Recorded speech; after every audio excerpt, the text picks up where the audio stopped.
Hello. I did not change the audio levels. Hold on. There we go. Okay. How are you all doing? Happy Easter. Hoppy Easter. Ha ha ha. Very punny. I know. I just ran up and downstairs, so I have no idea what my heart rate's doing, but it's probably not good. In addition to this being Easter, literally, we're on Easter. In the US, we don't get Easter Monday off, which is interesting, right? Because in the UK and most of Europe, I was actually emailing some European colleagues. Hi, Rogue Bree! How are you? I was emailing some European colleagues on Friday, and they're like, we're gone for a week because of Easter. I'm like, oh, Europe. I never change. That's amazing. I suppose we get spring break, but still. So in addition to it being Easter and not having this week off from work, instead, it's Pride Week at the University of Utah. So I am wearing, oh, you can't even see it, but I'm wearing my cool trans pride flag D20, which I will awkwardly stand up, kind of, that gave my triceps a workout, today, in honor of tomorrow. Tomorrow is going to be really fun. We're hosting a Dungeons and Dragons night at my department, my division, and I'm really excited about that. It's going to be a long day, but it's going to be a very fun day. How often do you get to play Dungeons and Dragons at school, right? I mean, if you're studying games, probably more than if you're not studying games, but still. The second thing is I got the most academic injury ever in my entire life. And it's related to D&D night. So we got some sponsorship and funding to provide everyone who comes with pencils and dice, so that way you don't have to, have played D&D before. You don't have to, have all the equipment, right? Because it might be intimidating if you don't know where to get polyhedral dice, right? We want to be beginner friendly. We want everyone to play Dungeons and Dragons. So I bought a load of pencils, like 100 pencils, and I have an electric pencil sharpener, but it's like on death's door. It's very old. So it stopped working, and I just had like a handful of pencils left. So I sharpened pencils by hand. I don't know if you can see this. I got the nastiest blister in the world. And I thought, this is such a teacher injury, right? Like, got a nasty blister from sharpening pencils. So, did I goof up again?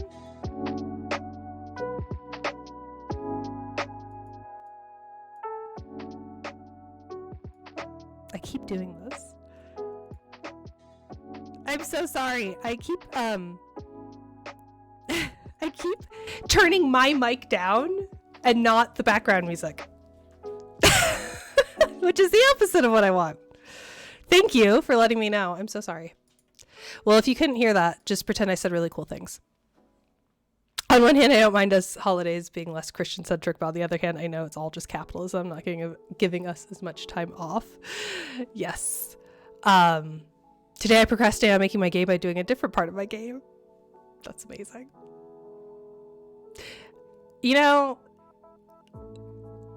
Is it procrastination or is it extra time to think?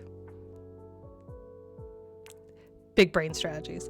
Okay, so what are we doing today? We are, has anyone eaten chocolate yet today? That's a very important question.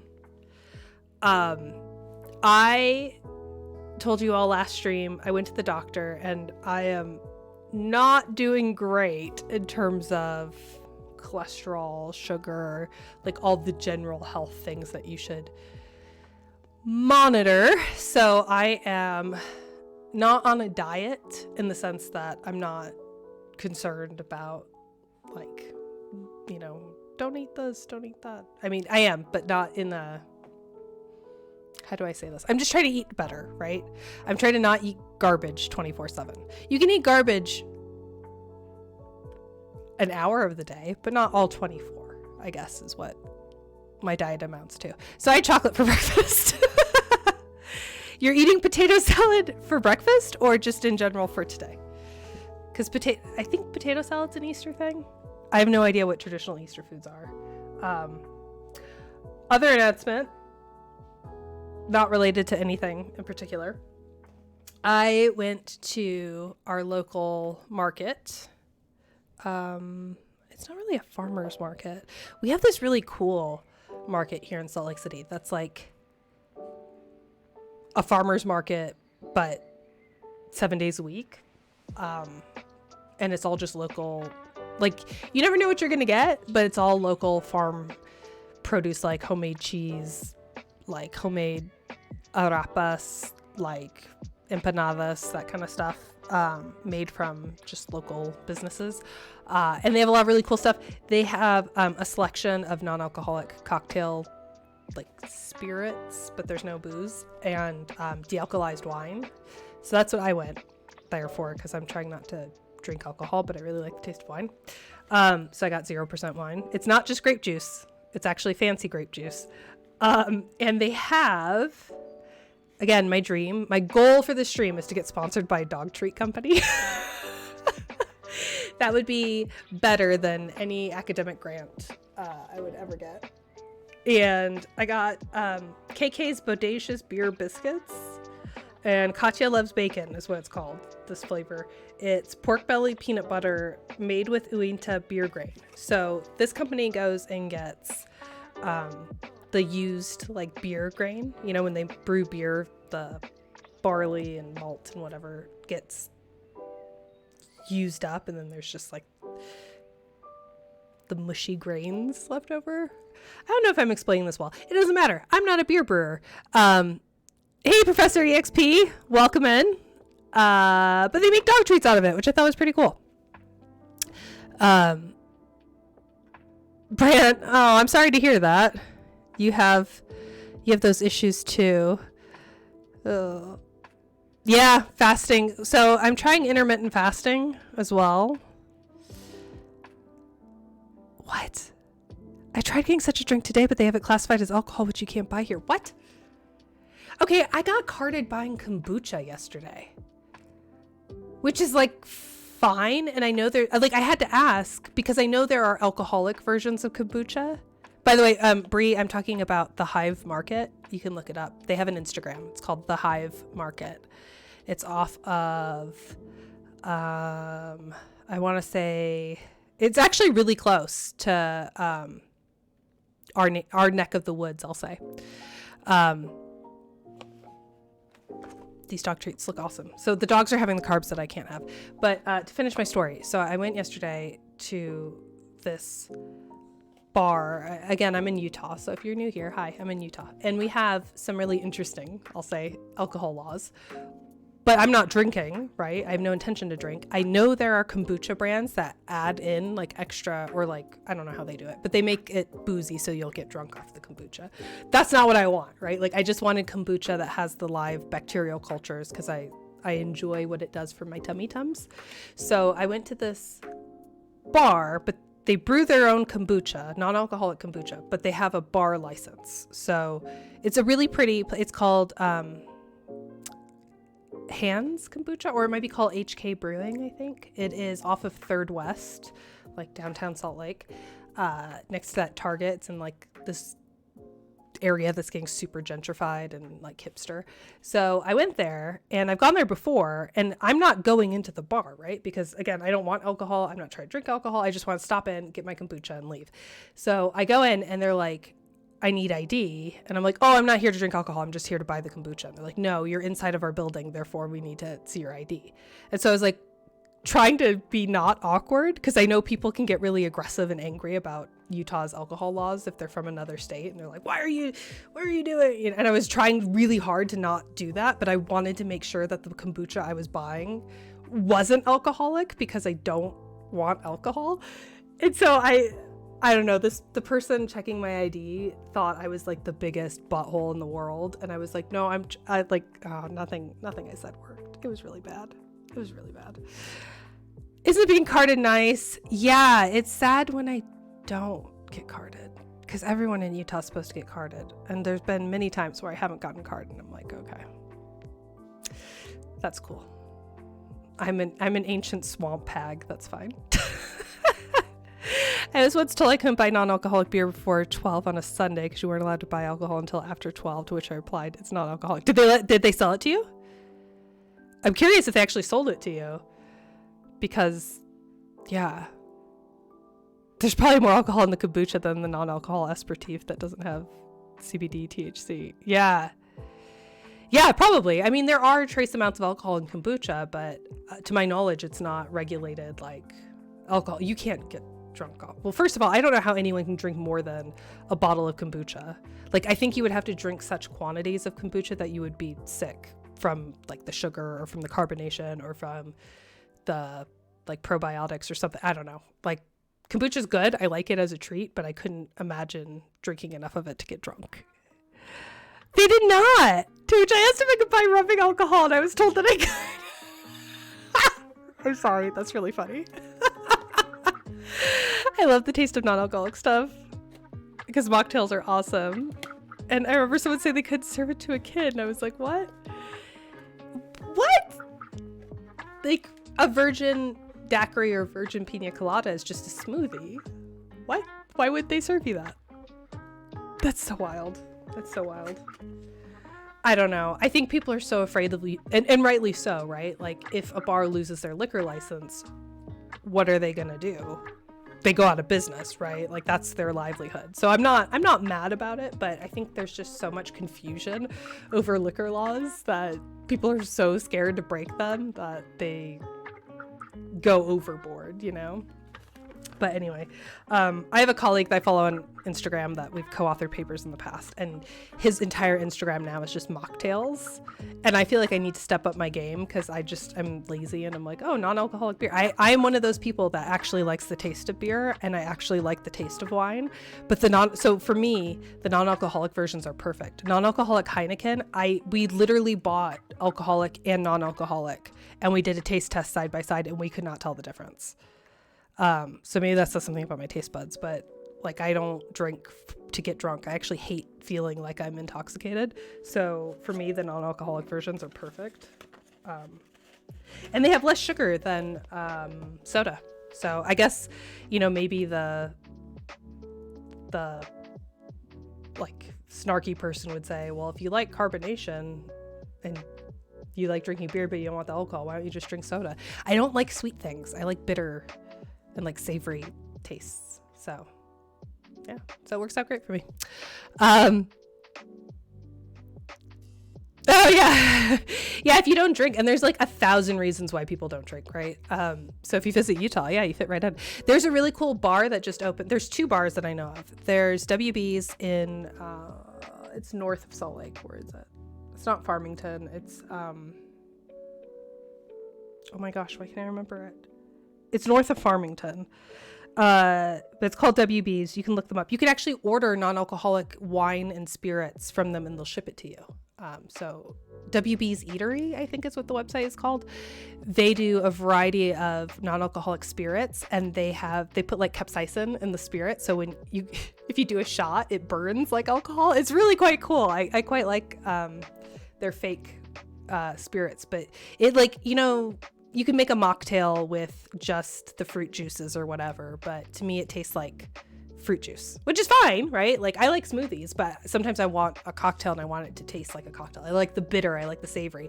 And so these fake alcohols really make it taste like that. I haven't found a good fake whiskey. I have not. A lot of them taste like a candle because it's just too much like oak or whatever. But I found a really good non-alcoholic tequila that really does the trick for margaritas and I don't know, tequila sunrise. I don't really drink those. But there's WB's, and then there's one that just opened in Provo that does really fancy mocktails, and they have like pool tables and foosball tables, and it looks like a bar. They do bar food too. They do like sliders, and it 1000% looks like a bar, but there's 0 alcohol sold. And I think that's just such a cool idea for a variety of reasons. Oh yeah, mix this up. Jamaican malt drinks are so good. There's a lot of Central and South American sodas that are, and Puerto Rican sodas as well, that are like that are malt sodas. They're so good. And they're supposed to be high in B vitamins. I guess it's like Vegemite, or what's the British version? Why can't I think of the British version? But it's like a byproduct of brewing beer that you get this like malt extract, and you can make soda out of it. You can make a lot of things out of it. I really like it. You'll be in Provo in November. Yeah, you have to check it out. I wish I could remember their name. I just saw them on Instagram, and they were getting so much hate for having a non-alcoholic bar. And it's like, dude, there's so many reasons why people don't drink. It could be because they're on medication. It could be for religious reasons. It could be because they're an addict, right? Like, you don't know. Like, let people have their space. Okay, I'm going to feed the dogs. Let's do a corgi close up, and then we'll start playing a game. We're here. Marmite! Yes, Marmite. Marmite. If you think Marmite's a sin, you haven't had it right. Piece of toast, lots of butter, slice of cheddar cheese, and thinly spread the Marmite. You have to spread the Marmite on the toast, not on the cheese. So I guess butter, Marmite, cheese on top of the toast. It's delicious. Okay, so these are the Bodacious Brewery, I don't know, what were they called? This is why I'll never be sponsored. KK's Bodacious Beer Biscuits. It's alliteration, and they're little heart-shaped. I thought they would be like, I don't know, like chunks of pork belly or something, but there's Atticus. Happy Easter, Atticus. And then there's Jack. Nice. Atticus usually is in a different position, so apologies. Oh, no, I made it worse. I made it so much worse. Sorry. Hope I didn't make you motion sick. Atticus usually has his head on the other end, but there you go. Now you can see him. Why are you choking? Are those biscuits a little dry? You seem to like them. You're licking your lips. Oh no, you drank a shot of Tabasco? Oh, because you were playing... No. No, you were playing Truth or Dare, and you had to do... Like, was it a shot of Marmite? Because you can't... That's not a thing that happens. You can't shoot Marmite. It's too... Oh, a spoonful. That's an intense... That's intense. I don't know... I think the GI tract stuff would make me pick the Marmite. You would only taste Marmite for like a good solid 5 days afterward, but you wouldn't have like GI upset? I don't know. All right. We have, as you can see, I love this progression. I love that the start screen shows you where you're at in the game. We are on the final boss. Why is this game always about GI tracts? Jeffrey, that's, first of all, hi. How are you? Secondly, that's because I'm playing.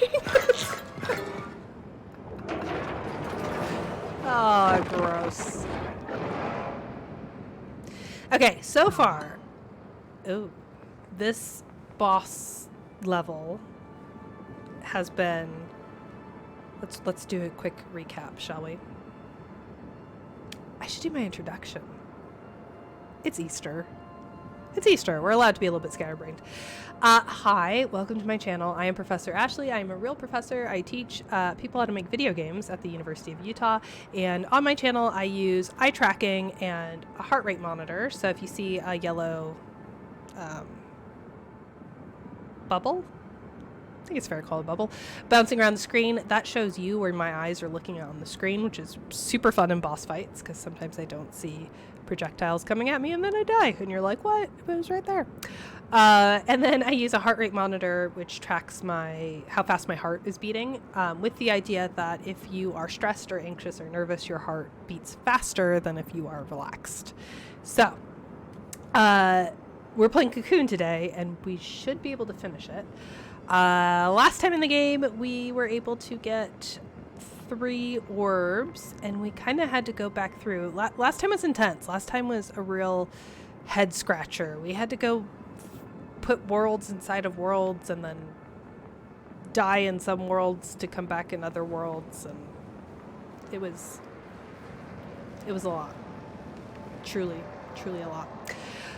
So we called it last time because it was getting late, and I think the idea here is that we need to find our little helper friend, and then that will lead to the actual boss fight. We braided reality. Yes, thank you, Mix Us Up. Thank you. Jeffrey, thank you for watching 5 streams in a row. That's impressive. I don't know how you do it. Your resting heart rate is like 90. Not that I have anxiety or anything. Yeah, no one has anxiety here. Intentionally not paying attention again for spoilers, but happy to stop by. Well, I host the VODs on YouTube, so if you ever feel like, I don't know, watching me struggle, if that's something you enjoy, that is available to you. But I appreciate you showing support for the channel. That is very lovely. Okay.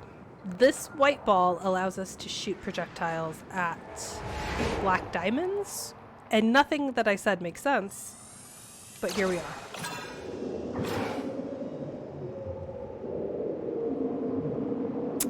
Okay, so shooting that black diamond gave us a platform.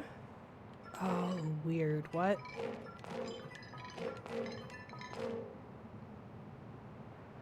Oh, that's so strange. Okay, so what this is telling me is I need 3 orbs. So I have to go back here and grab some more orbs. When do you normally stream? Great question. On Sundays, 10 a.m. till noon, and then on Thursdays, you know, I expected that eyeball to be green. Thursdays at 7 to 9.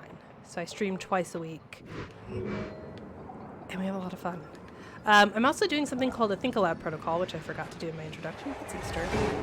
I had chocolate for breakfast. We're fine. Oh, it's just so creepy. I hate the aperture-ness of it.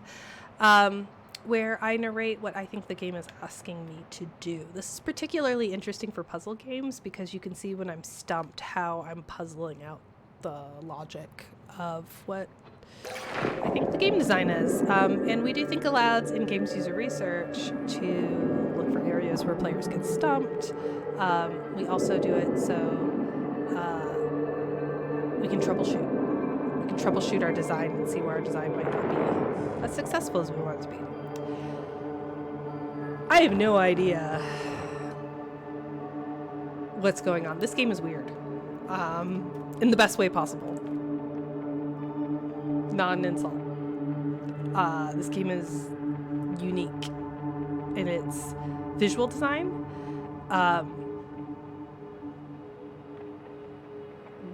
Which helps the game design, right? Like, do you get what I mean?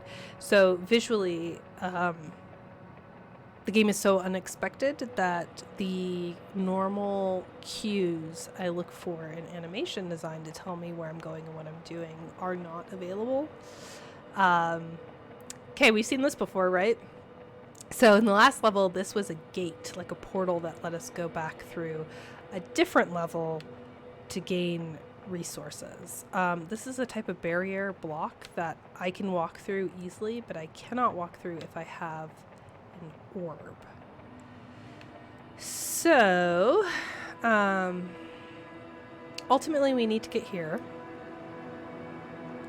Hi, Curzar! Think Aloud protocols are interesting with participants nowadays because of Twitch, right? Because Twitch has taught, yeah, act like a streamer, but don't floss. Hi, Danos. How are you? Happy Easter. Can we do a user test of this financial aid website I'm using right now because I'm about to chuck my computer out the window? Yes. You absolutely can. In fact, if you go to eye tracking,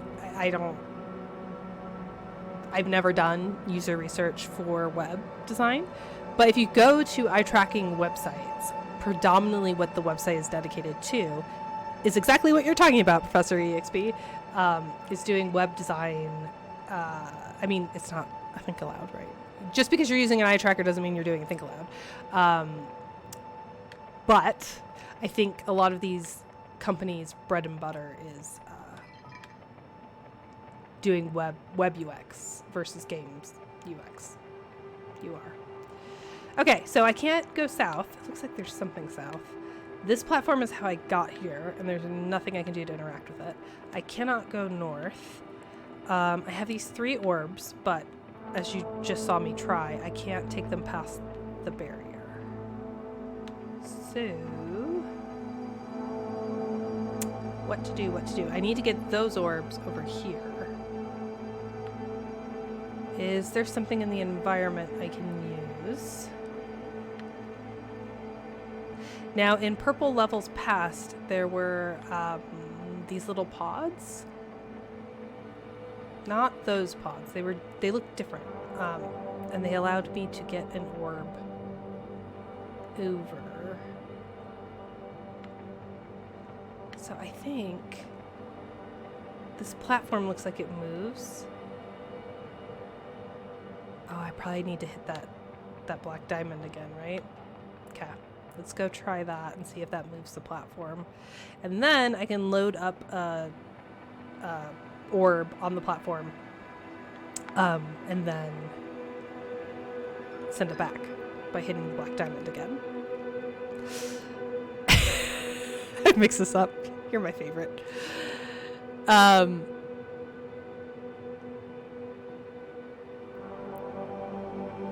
86 Alia! Somehow chat started talking about country music while I was playing the video game. What a fun thing to talk about. Oh, Beyonce. Yeah.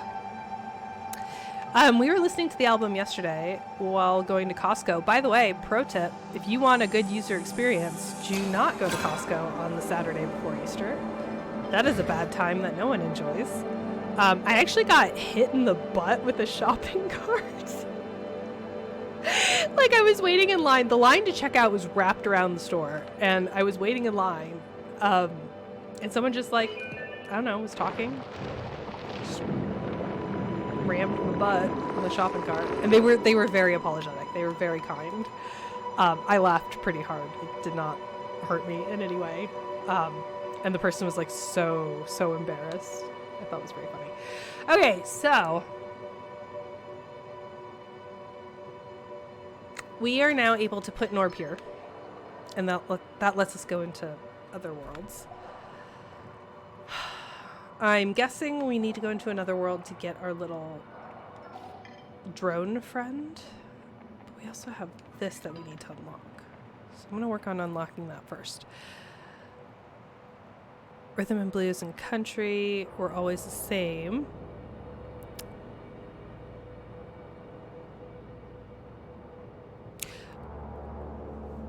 Chat is going off. I like the fact that a woman who was arrested for intoxication and being abusive while boarding a flight was a customer experience management professional. I mean, at some point you kind of snap, right?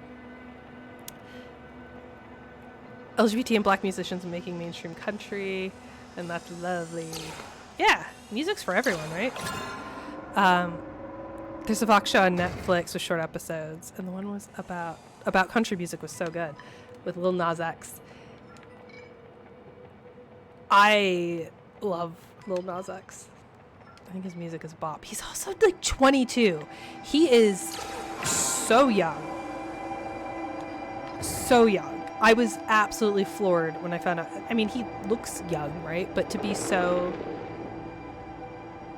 accomplished. Game? Why would you do this, game?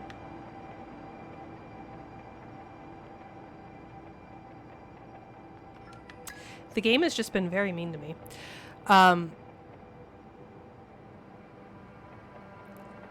Oh, your mom was a music theory professor. That's so cool.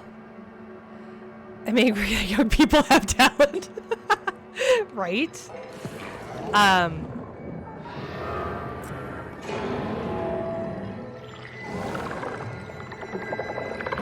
Donald Glover is like that for me. Like, he's a very talented musician, actor, and writer. And didn't he go to Harvard or Yale or something? He went to an Ivy League school as well. And he's hot. Like, save some. How does it feel to be God's favorite, right? Save some for the rest of us. I'm over here on the wrong side of 35. Letting dreams die. Okay, so we open this portal, which took us to the green level, but how do we get... This is bizarre, right? How do we get the green level in the green level? We're gonna have to put the green orb in the red orb and then go into the green level, which is gonna cause worlds to collapse. Okay, so there's the red level. We're gonna get the green orb. And here's where the braiding starts. Ooh, she hosted the first British Ludomusicology game conference. I might know her.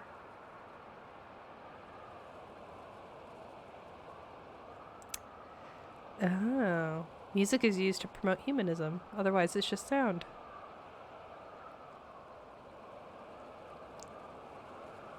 I don't know that I do know her.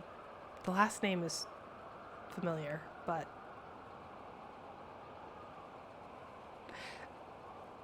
I'm sure we run in similar circles. That's amazing, though. Automod is so prudish. Hold on. Sorry. She's retired now, so maybe not. But maybe that might have been like slightly before my time. But I did my master's and PhD in the UK, so. And I remember a ludomusicology conference because at the University of Manchester, the sociology department was like very heavily music focused. Oh my gosh, talking was hard. So I wouldn't be surprised if we were in the same room at one point in time. And I was probably just too nervous and shy to say hi. Oh, right? Yeah, older country music was wild. Why are you using the eye tracker? That's a good question. It shows you what I'm looking at. Ah, crap. Now I can't get the green cube out of here. I thought that was a good idea. Let's see if there's another way I can go around and do something else. So it shows you what I'm looking at on the screen, which is sometimes helpful, particularly on boss fights, because you can see why I died occasionally by seeing where I'm not looking. Let's see. Yeah, the world of academics is small. It's very small. This again. Okay. Well, we know where we are now. Now I have the issue of needing to get the green orb out of the red orb. Maybe I shouldn't have done that. I need another orb here.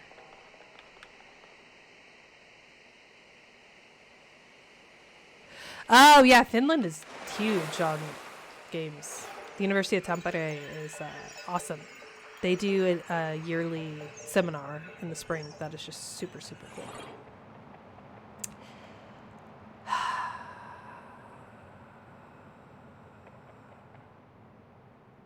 Okay, so I could take the green orb out, but I can't actually cross here without the red orb. So I'm not able to carry the green orb over, and I need 2 orbs there. Is there something I'm missing? Is there another way to... I can't go back and get the white orb because of this. I can't even cross the bridge again because this barrier is up. I need to find our little drone creature. Is there a way I can get the drone? Wait a minute.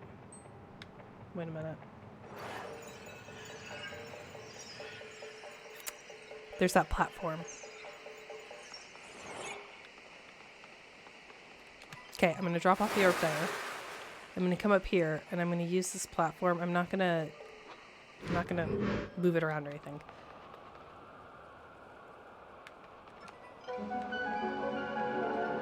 Oh, it played the happy music, so I did something right.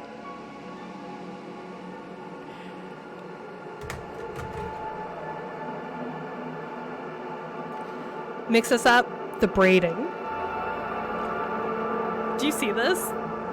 Do you see that we have the red orb and the green orb, and then we have the green orb that has a green orb and a red orb inside of it? Do you see this?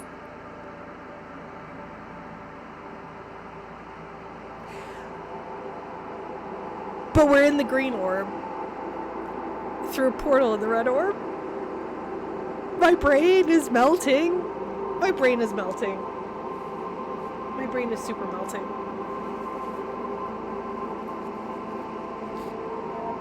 I don't know. It's orb inception, and I don't know that I have enough caffeine.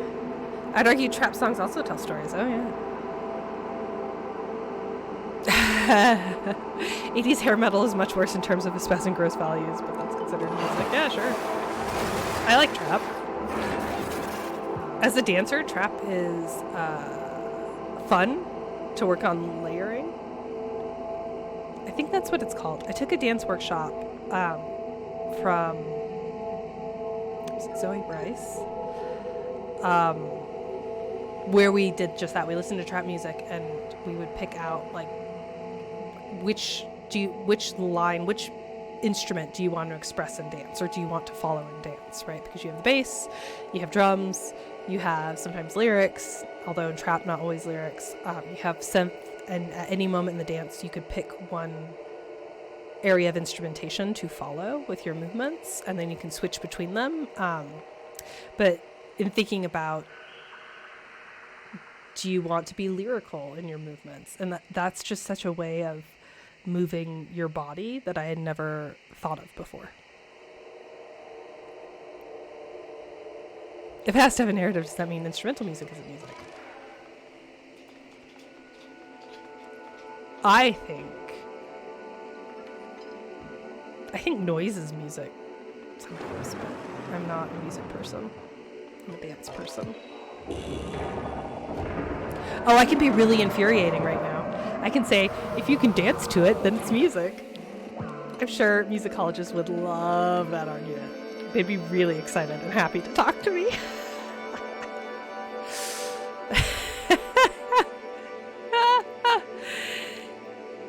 Yeah, no, I agree with you, Sexalia.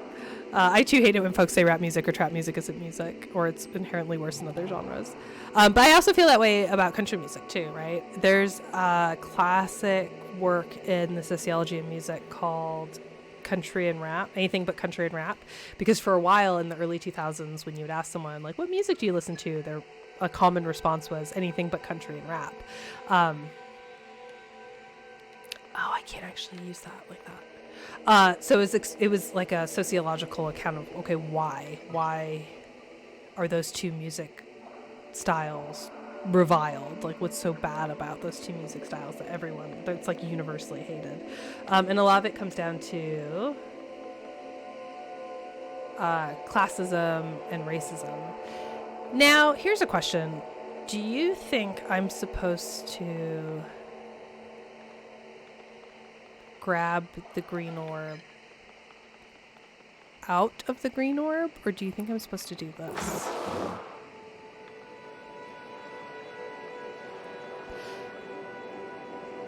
I think I'm supposed to do this because now I have the red orb. Ugh. I want to let me use the red orb's power.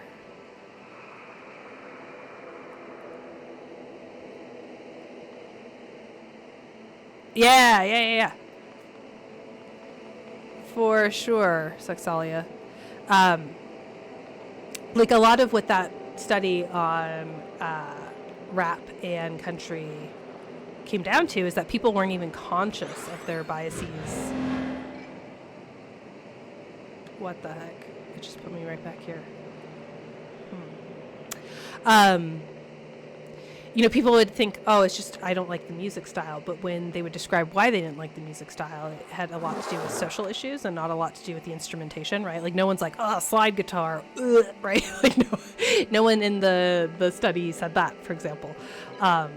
But these biases are so inherently ingrained in us that, or like, oh, I don't like vulgarity, but they would listen to rock music, which is arguably more vulgar than rap and hip hop. I mean, you're allowed to like whatever you like or don't like.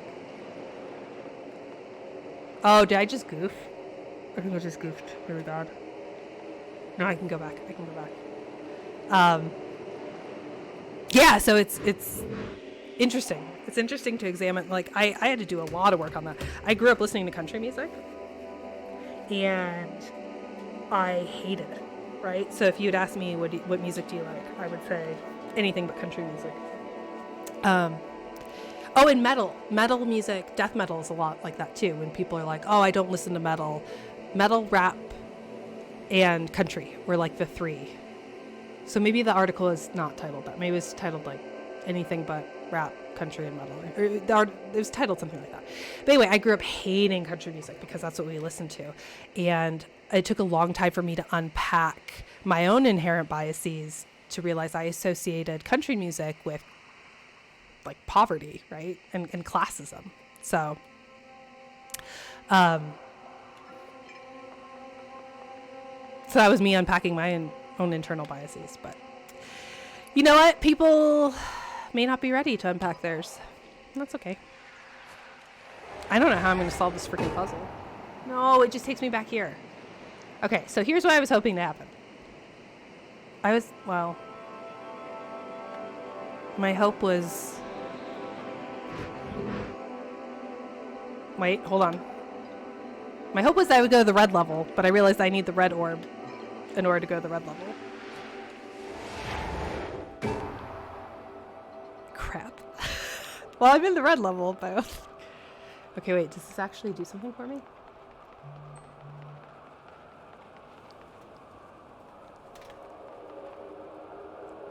No? Question mark? Okay, last time there was a... I'm going to call it a plug. It's this thing that I'm looking at now. There was one of these over here, and I could put an orb there, and it would open up this bridge. But that plug is gone.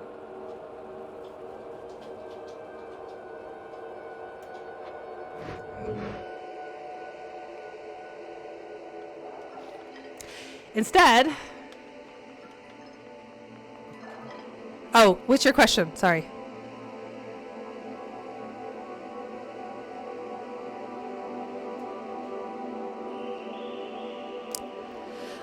Oh, you're not questioning. It's not a question for me.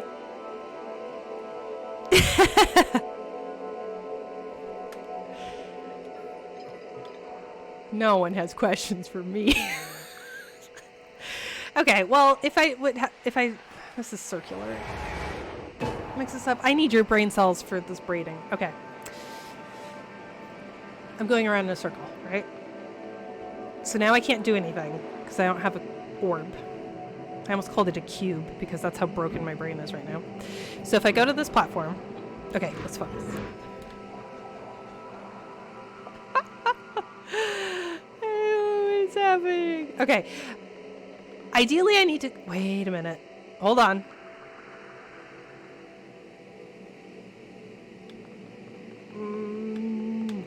Okay. I think I need to go up here. But if I grab the green orb, I cannot... Like, I can't activate it. I have to be stood on top of the pillar in order to activate it. Okay? So that doesn't work. We need to go over there, though.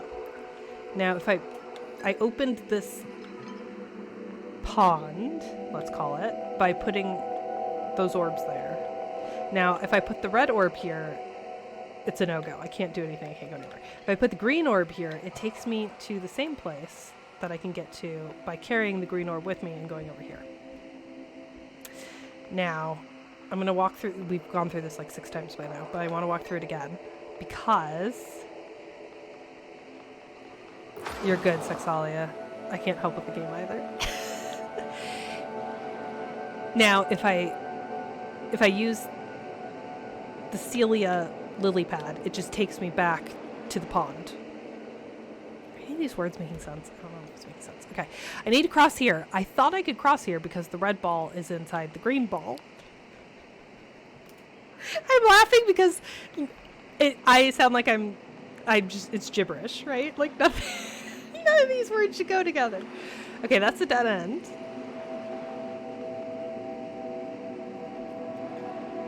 Yeah, Sally, I agree. We all have biases, part being humans and growing up in societies that have strong racist and patriarchal foundations. It doesn't make you a bad person, but it's worth reflecting on. Yeah, especially when you have a certain gut feeling. I think doing my degrees in sociology ruined me a bit, because anytime I have a gut feeling, I'm like, why do I have that gut feeling? Oh no. And then you realize that you grew up believing some wrong things. Doesn't make you wrong or a bad person. It just means that you were taught some things growing up that may not necessarily be true. And it's hard to do that introspection. It's a brave thing to do that introspection and figure out how much of your life and belief systems is built on not facts, right? I'm not going to say like lies. Like I don't think anyone maliciously lies to you growing up, but there's a lot of stuff that we're taught to believe that just aren't true. Wait a minute! Hold on, I think I figured it out. So that turned that into mist. So now if I do this and go back,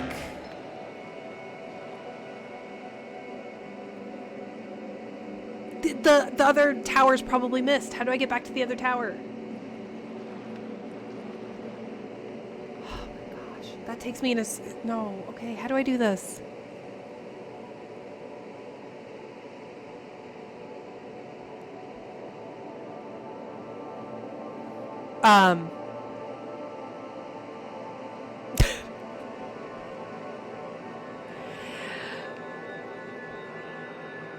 Can you put it up? Can you put up the ball, the orb?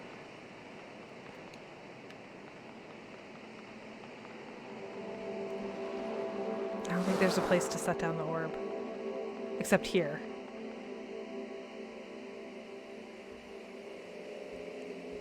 Unless...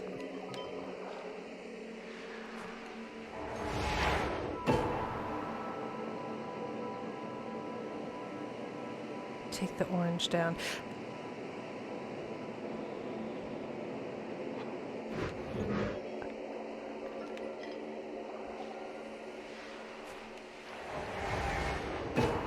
I'm not talking because I'm thinking really hard. Mix this up every time. You get it every time. You say a comment and I'm like, I don't know if that's going to do anything, but I never doubt you. I'm like, let's see. Let's do it. Lo and behold. Oh, this probably goes to a moon. No, it goes nowhere. It goes far enough to let me see that there's other stuff I have to do. Okay. There's maybe a moon guardian in this level. I don't think I've gotten all the moon guardians yet. Well, that's huge.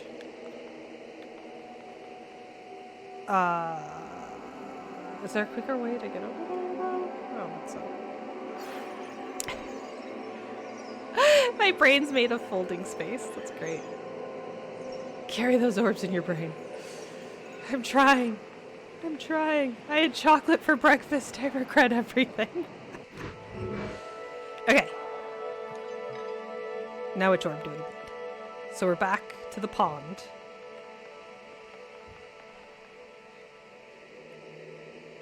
Green orb. Question mark.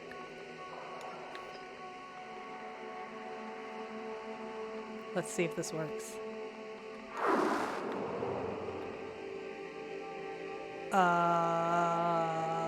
Do I need to drop the orb off somehow?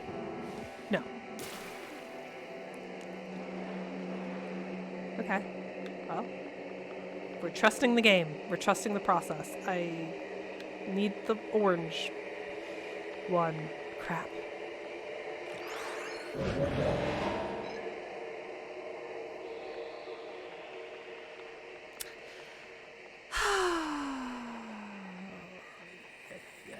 What does this do? Oh, okay. I thought if I stood on the launch pad, I would go back.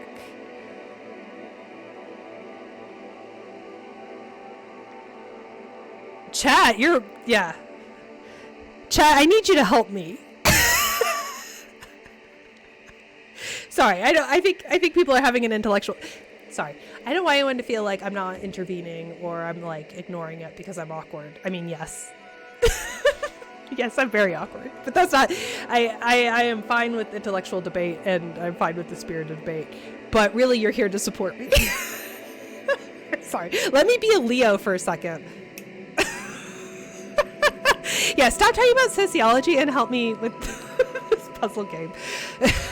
Help me have some Major League Gaming moments so I can get a dog biscuit sponsorship. I'm sorry. I appreciate chat not talking about the game. No one's here for me. Yes. Never stop talking about sociology. This is all true. You're way more noble than I am. And on that note, I'm going to blow my nose. Hold on.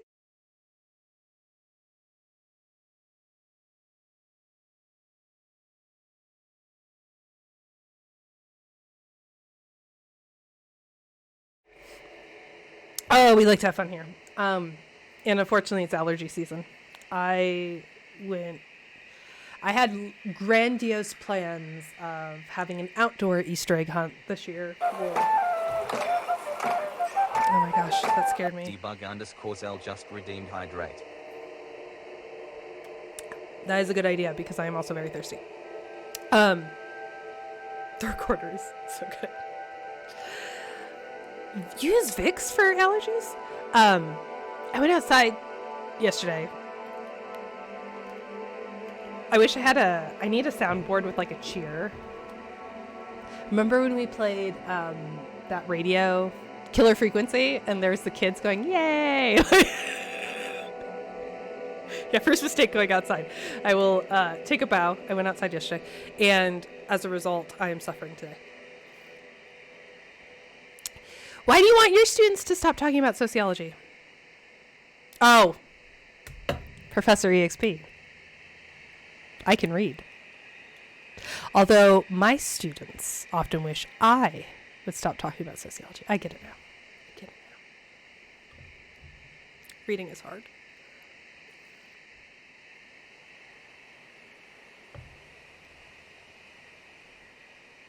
I took a drink of water though. You know, I know we're joking about reading, but I never understood phonics as a kid. Do I hit I must hit the box again to get the platform. Over there, but now how do I get over there? So... The_Jenna just raided with 73 viewers. Oh my gosh, thank you for the raid and the hype train. I'm talking about how phonics are hard. I am a real professor. Mektul just followed. Thanks for joining us. Welcome, everyone. Welcome. I should introduce myself. And thank you for the follow. And thank you for all the noise. Basket just followed. Thanks for joining I appreciate you all. How's Cocoon going? Cocoon is going awesome. If by awesome, I mean I have no idea what I'm doing, but we're on the last level. So, welcome to my channel. We're Braining with Reality. I'm going to quickly introduce myself to all you raiders. Welcome in. And I put it on a different scene. I actually meant to do this scene. Because the party noise maker is fun until it's not. I think it's a great sound effect. Welcome to my channel. I'm Professor Ashley. I am an actual professor. I teach at the University of Utah, where I teach user research and game design. So on my channel, I like to do something called a Think Aloud protocol, where I narrate what I think the game is asking me to do, which is great for this game and in no way challenging. I also use an eye tracker, so if you see that yellow bubble floating around the screen, that is telling you where my eyeballs are looking. I recently saw a TikToker use that for Baldur's Gate. Shrink Gray just redeemed stretch. Ah. I will stretch. Thank you. My posture is garbage today. I would never use an eye tracker. Gentle, you just followed. Well, Thanks for thank joining you. us. While playing Baldur's Gate, because that shows you where I'm looking. Anyway, I also use a heart rate monitor, which you will see above my head, which tells you how fast my heart is beating. And if I get stressed or anxious, Nutmeg _ you'll know. constellation just followed. All right, let's play Thanks some for joining Cocoon. us. It's always the junk. I have no idea what that means, but I love it. Okay, so we are on the final boss level. We have all the orbs. How did that work? I didn't know where else to go, so I just jumped on the Celia, and it took me here. That's what I'm calling that pad. Have you all, Jenna, have you played this game before? It is very good. It's very strange. You didn't beat it. Well, I can see why. In the sense that, sorry, I'm not critiquing the game. The game is awesome. It is very challenging. So I started playing this game when I had a fever. And it was perfect, actually, because sometimes this game feels a little bit like a fever dream. But yes, chat is extremely helpful. I am fine with backseating. It's great. I love backseating. But I appreciate the raid. And how was your stream? I didn't get a chance to see what... Oh, no. I'm locked out again. I didn't get a chance to see what game you were streaming. Because I have a bad setup. Oh. And we were just talking about phonics were really difficult for me, so reading is hard. Okay, we have another puzzle. So this is a puzzle where you have to figure out the order of these symbols and hit them in that order in order to unlock a little drone friend. Typically, the environment tells us what order to do things. Bye, Jenna. Thank you so much for the raid. You're so kind. Jenny Ariane just followed. Thanks for the Thanks following. for joining us. I am also bad at reading, and yet I love it. Oh, you can go past here. Okay, so this is probably where we're going to find the clues. Turtle02 just followed. It's such Thanks a party for in joining here. us. I love the aggressive kazoo, right? If it bothers anyone, we can do this and shut off for a minute. I have a lecture mode that I use for class that also turns off Corgi Cam, although the students almost rioted the last time I did that. I don't often teach online, but I had to because I was so very ill. I had 104-degree fever 2 weeks ago, last week. So I had to teach on Zoom, which was, vintage, classic. We love it. Pandemic vibes. And so I have a mode without any of this, even though it's on Zoom. I don't know if you know this, but if you use Streamlabs, even on Zoom, and someone follows you just by happenstance, like they stumble across your Twitch profile and decide to give you a follow, Streamlabs will still announce it, even on Zoom, which is great. How dare you keep those doggies from them? I know. So I had to put Corgi Cam back. Why were you teaching at all when you were sick? Well, I have a very good reason, Jeffrey. I have a very good reason. Do you want to know what that reason is? Because I wanted to give students the option to not attend class this week so they could go play D&D as part of Pride Week. So, playing D&D is really important. I was also, at that stage, I wasn't that bad. I didn't have 104-degree fever at that stage. I had 100-degree fever, and I was taking Tylenol and ibuprofen, and I felt okay. So I wasn't going to infect anyone because I was teaching online, so I thought it was okay. Well, this didn't actually help us. Okay, so I came over here to look for this sigils. Oh, wait a minute. Hold on, maybe it did. I was expecting that these towers would have the sigils on top of them. I see it now. It's reflected. This is why I have an eye tracker. I just pointed at the screen, which you cannot see. So there, we can see the top of the tower reflected in the water. Moon basket? Only 100-degree fever. I know. Have you seen an article about D&D for inmates? Yes. The eye tracker fell. Is it back? Is it back? Come on, eye tracker.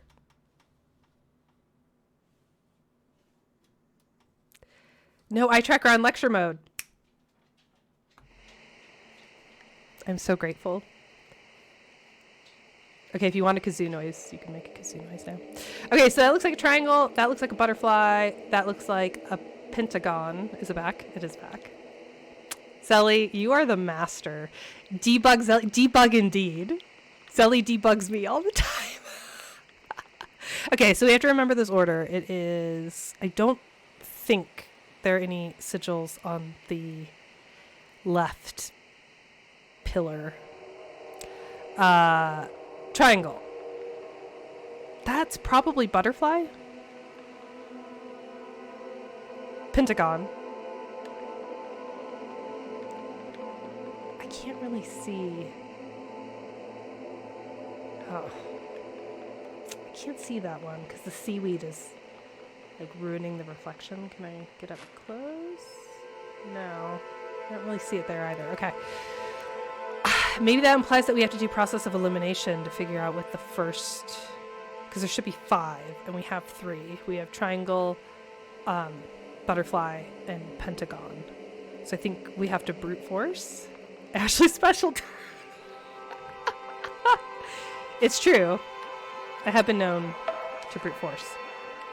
Okay, so let's try diamond, triangle, butterfly, pentagon, circle.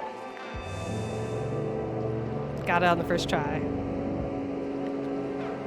This is a great question, mix this up. Okay, question. Is this part of the level badly designed from an accessibility point of view? Because if I didn't have my glasses on, I would be able to see. Puzzle games always have this tension. That is a great question to mix this up, and I appreciate you asking it because it gives me an excuse to talk about design. So there's some great games accessibility talks and games user research talks that are available for free on YouTube from the Games User Research Special Interest Group and the Games Accessibility Special Interest Group of the IGDA. That highlight that there is a tension between difficulty. Are those fish? I love scaring the fish. I don't know why.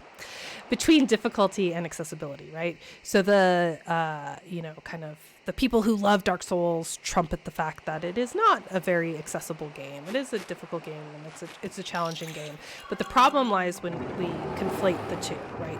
Difficulty and challenge do not equal inaccessible, if that makes sense. But when you're designing a game, there is always this tension between wanting to be difficult and challenging and also wanting to be accessible. So you have the model that I like to kind of parse this a little easier, because when I feel like I'm not doing a great job at explaining how these are different things, or worse, I'm at risk that in implying that someone is not wishing to be accessible, right? Who are like deliberately being inaccessible, and I don't want to imply that at all. I'm going to go back to the puzzle area to talk about for a second, even though my drone is telling me to go the other way. I know drone. One model, and I wish I could remember the person's name to adequately cite them for this. I will put it in the Discord. By the way, new people, if you want to join the Discord where I post citations and goofy things, the link is below. So one way to think about it is barriers, right? What barriers are we putting for the player in terms of design? So is the barrier just you can't see this because of your eyesight, at which point it maybe isn't a good barrier, right? If we're excluding people unintentionally, then it's maybe not a good barrier. Having said that, yeah, we love citations, says the librarian. We love librarians. Let me see if I can quickly just pull it up and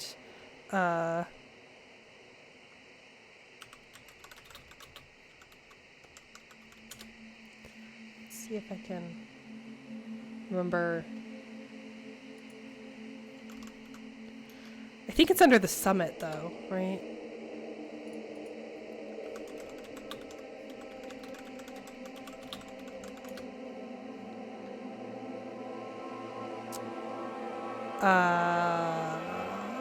Yes. Okay. So if you go to YouTube and you look up Gruxig, I'm also going to put it in chat because I can post links. Oh, thank you, Zelly. The one I'm thinking of is... Oh, these are great. I haven't checked since the 2023 videos were uploaded. Oh, Deborah Henderson's talk I cite all the time. Can I quickly access? I don't think I can. The talk I'm thinking of. I will have to find it and then post it in Discord. 2023 is on the left of it. But I'm wondering if it was Gruxig or if it was the Games Accessibility Conference. I hated citations as a kid, not because I think it was a good idea, sure, because I wanted to be able to put the name and be done. You know what? My New Year's resolution like 2 years ago was to get better at citations and to like treat myself. So I always do the citation correct as soon as I put it into my article, my book, whatever. And then that way when I'm done writing, I just go through and Control F to make sure that's in the text in case I edited it out. But that is the one thing I'm proud of, is that I actually changed my toxic reference style. Does anyone use Otero? I don't. I know. It's a great citation manager, but I can't remember my login, and then I just stopped using it. Now Google remembers your login for you, but it's bad. I know. Let's play a video game. Okay, so I'll post the talk. I can't remember what game it was for. I think it was the user research. It's on my reading list, so how I'm going to find it is I'm going to go through my games user research reading list. And then I'll post it in the Discord. But yeah, that model for thinking about game design as a barrier and who you were creating a barrier for is a great model for considering puzzle design. Accessibility. Like, something that we haven't talked about, because I don't have color blindness, is this... What does this orb look like if you have... Is it deuteranopia? The red-green color blindness?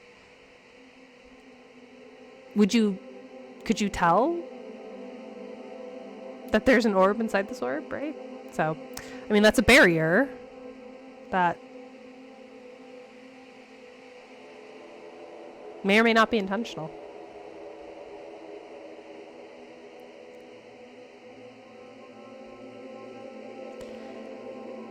It's great for difficulty design in general, yeah.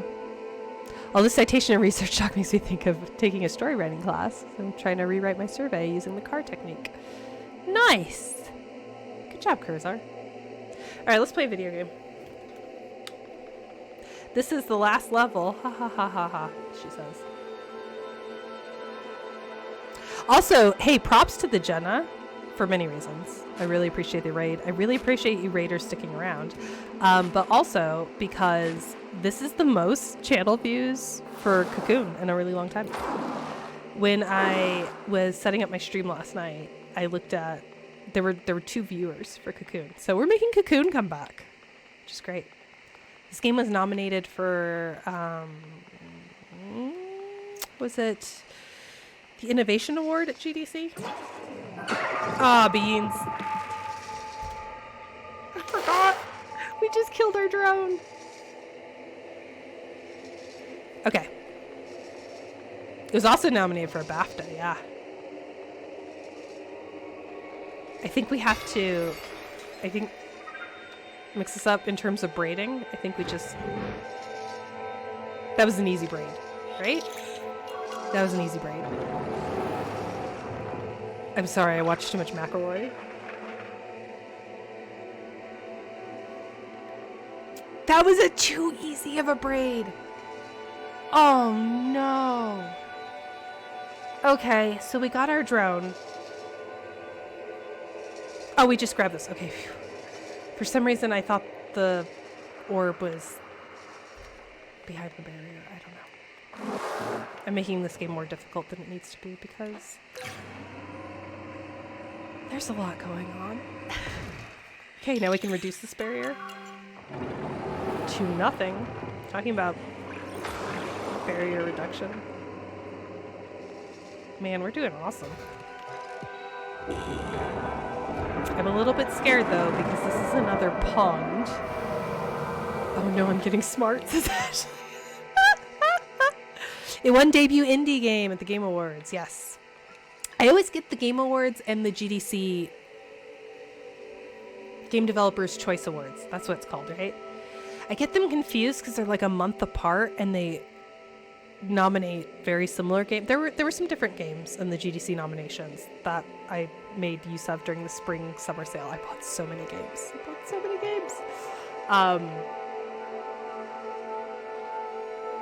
I think because they're giving me a pond, and I could be wrong. I am wrong. What the heck? Well, I don't know why I don't know what this is. I guess I have to go here.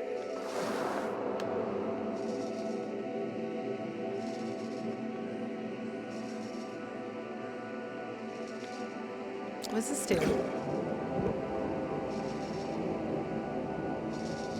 That moves that, but why?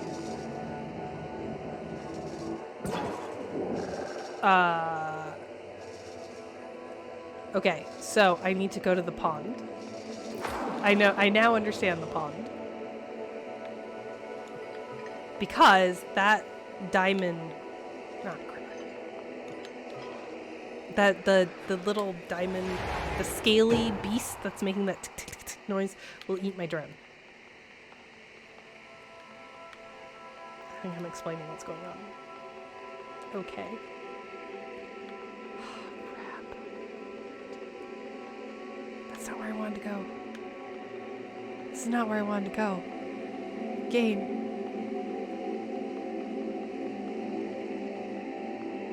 Game. I'm lost now. I don't know where this is.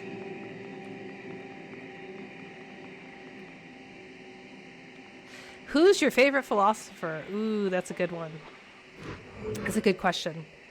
It's definitely a continental philosopher, so, I mean, surprise, surprise, right? You all... I don't think I can go that direction. You all knew that. Go south from the pond?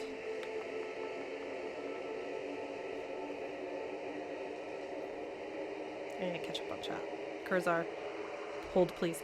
Okay, to answer your question, my favorite philosopher is probably Foucault.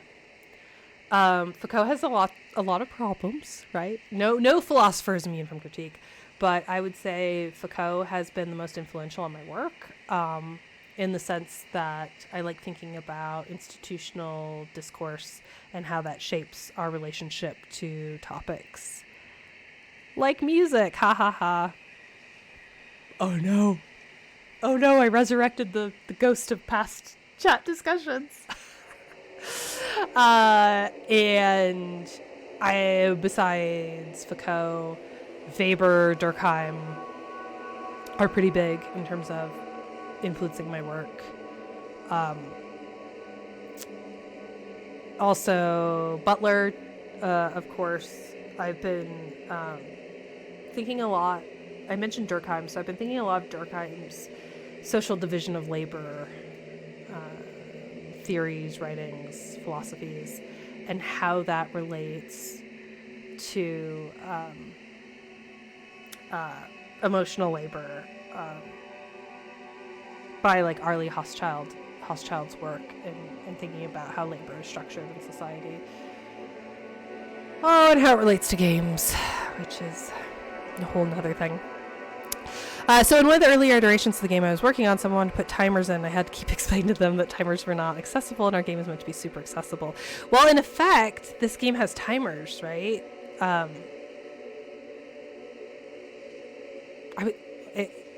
We haven't seen it in this level, but last level we had a lot of timers. And Enshrouded has a timer with their Enshrouded timer, but okay. My favorite philosopher is the one stoner in college everyone knew, but you never remember their name. That's wonderful. Mix this up. Never change. Curzar, I'm going to come back to your idea in a second. Have you read The Starless Sea? Yes, it's an urban fantasy novel storytelling about different ways we tell stories from the perspective of video game studies, from a video game studies grad student. I read part of it and I did not finish. Why didn't I finish it? This is the most academic reason ever. Activity just followed. Thanks for joining us. Thank you for the follow. Because work. Favorite philosopher is Iggy Pop. Take the tall lift. Okay. Same question goes for everyone. Post-structuralism for the win. Precarious game comes up again. I didn't mention it because I don't want this to be a precarious game advertisement stream. But it very well could be because it's a wonderful book. You like Garfinkel and Mead. You like phenomenologists. We're covering phenomenology in the next 2 weeks in my Game Society and Self class. Like with my children, I try not to play favorites. That's awesome. Garfinkel and Mead were hugely influential on my early work. And they, I mean, they're, I don't want to say early work like, oh, I've moved on now. No one ever moves on from Mead and Garfinkel. So I apologize. That was not my intent to phrase it like that. I more mean that I'm just doing different work now. Where the frick? What is happening? Curzar. You should go back and finish it. It's super worth it. I will. What am I reading now? I'm reading an Allie Hazelwood book. Don't tell anyone. Oh, I'm so embarrassed. Don't Google Allie Hazelwood. You're gonna Google Allie Hazelwood. High therapeutic activity. Yeah, I like the sound of the Starless Sea as well. It's in my Kindle. I will read it. I like a lot of occult philosophy, not because I necessarily believe in it, because I think it's fun to learn about. I spent all of winter break reading stuff on the Golden Dawn and Aleister Crowley's old Victorian sex cult. Although people say it wasn't that, but like low-key it was. Okay, what am I supposed to do? Curzar, I went up the big elevator. The big lift, sorry. Okay, I come up here.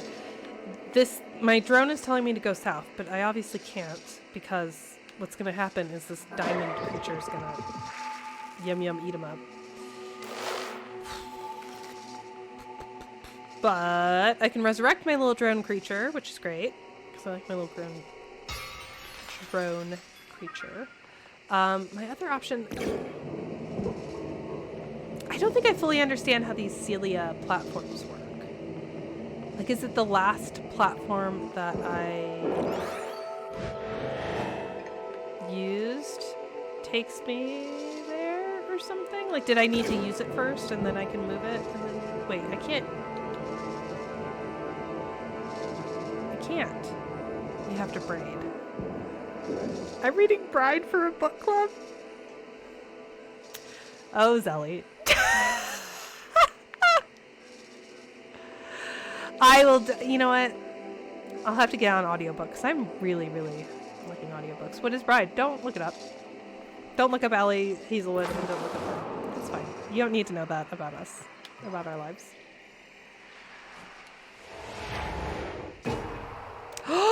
You genius. Okay, so I think it has something, the Celia platform, I think you have to touch it first and then you can use the pond. I think. Right? Right. Oh, nice! Mud is always good.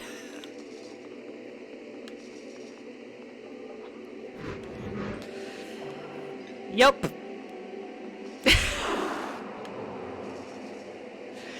So, Allie Hazelwood writes academic smut.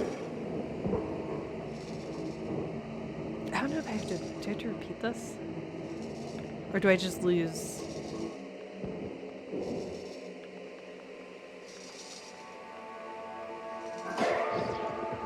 Do I lose my guy?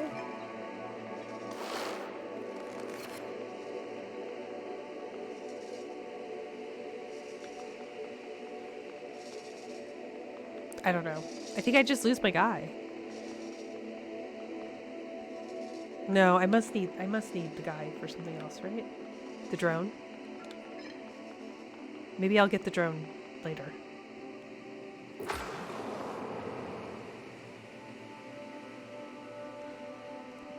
My current fantasy goal is to read all the Wheel of Time. Oh boy, that's an undertaking, Moonbasket. Academic smut, that sounds amazing to be honest. Alright, well, now I have to talk about academic smut.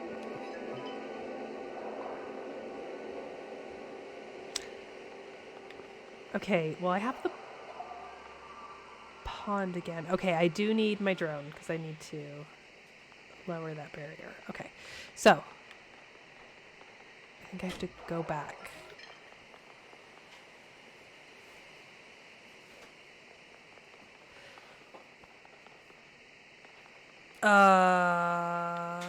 Hold on.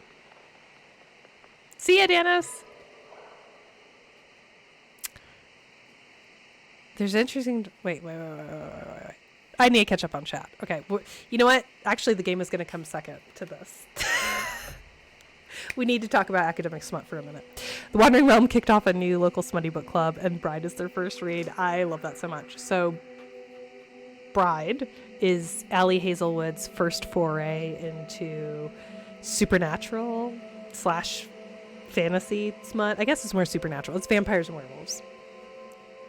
I read it in 2 days on spring break. It was awesome.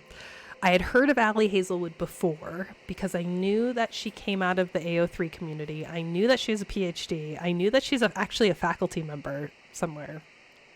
What's her? Is she in neurology?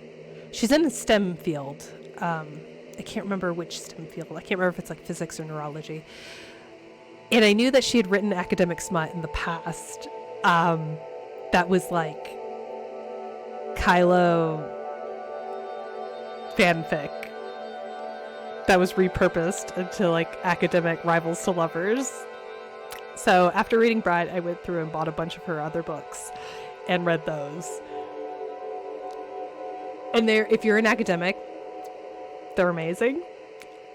Like, I don't think of work that way. Like, I think it's better for smut if you're not an academic, because I think there's an allure of academia that people who do not work in academia have. People who work in academia are like, ugh, that's disgusting. Like, this is the least sexy thing ever. But if you don't work in academia, I think it's like, oh, that's so glamorous. But in the first book I read, which was Love Theoretically, there is a scene, this is not a spoiler, but there is a scene where the main character is at a conference and she's forced to work with her rival, like her grad school rival. They hated each other in grad school. This guy like bullied her, like insulted her work. And now like 10 years later, they're on a grant.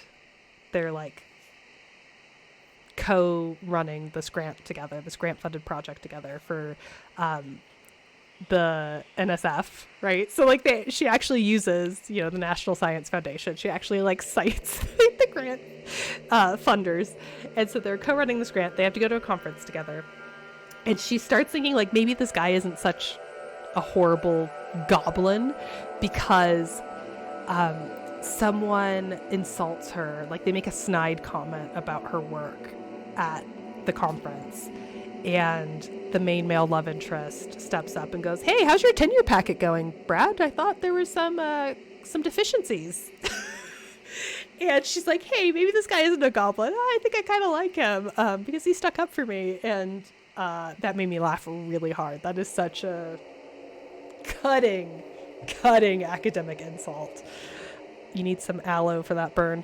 There's an interesting mix of subsets. There's an interesting divide in sexuality, not in preferences of gender, but preferences of entertainment. Apparently, women tend to be more interested in literature, men tend to be more interested in visual stimuli, but in recent years, that divide has been getting smaller and smaller. For sure. Chat is so much more important than gaming. It's one of the Wheel of Time? No. Therapeutic Activity. I lost which book you're talking about that you read in your youth but hits different as an adult. I've read her Reylo fic. Yeah, I can't even get it right. I know so little about Star Wars. I was a Stargate girly. Want the cleansed published version? How come there's less sci-fi smut and more supernatural smut? That's a good question. My internet crashed during the romance novel discussion. No. Nothing ruins the allure of academia more than academia. Professor EXP, you were right. Sometimes working in academia ruins novels for me. Yeah, and it's not even because the novels aren't realistic. It's not like, oh, that would never happen. No, it's because like there'll be a discussion of a grant meeting and there's supposed to be tension and like, oh, but you're just like, oh man, I would rather be anywhere else. This plot's 50% of the fanfiction I read. So she killed him. I demand new tropes. Chat, you're killing me. You are talking about Wheel of Time. Oh no, you're talking about his Dark Materials. Yes. Stargate is so fun and silly. You know what? The episodes did not age well. Gonna say that. There are some episodes where you're like, ooh, that is very 90s and not in a fun way.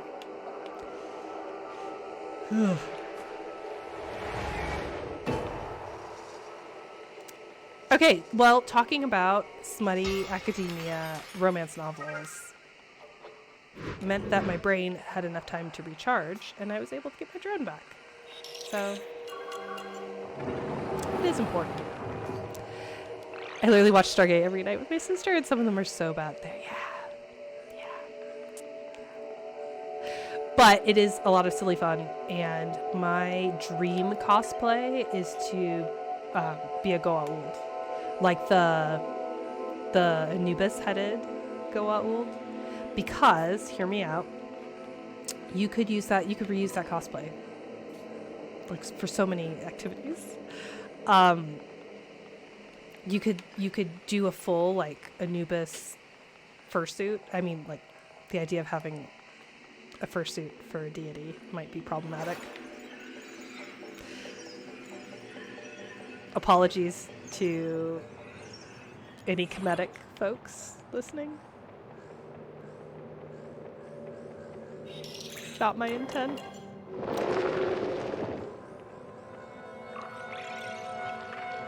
Okay. But drone, you can't reduce this barrier, right? No. Okay. So I think I have to put the orb on this platform and then I will walk over and we'll retrieve the platform and we might actually complete something today. Oh yeah, remember this? Remember how we started here? Remember how we were playing a video game?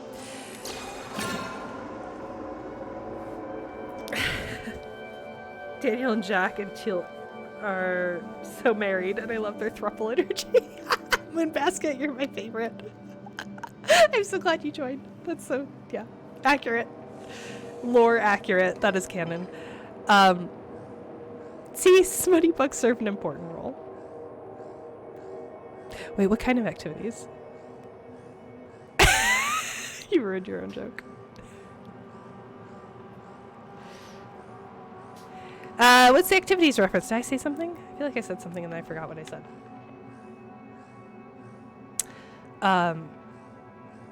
I will say this again. Okay, first of all, I don't have the constitution to be a furry. Furries are the coolest people at Pride. I will die on that hill. And fursuits in June. Are you kidding me? I don't think I actually need the orb anymore. But what?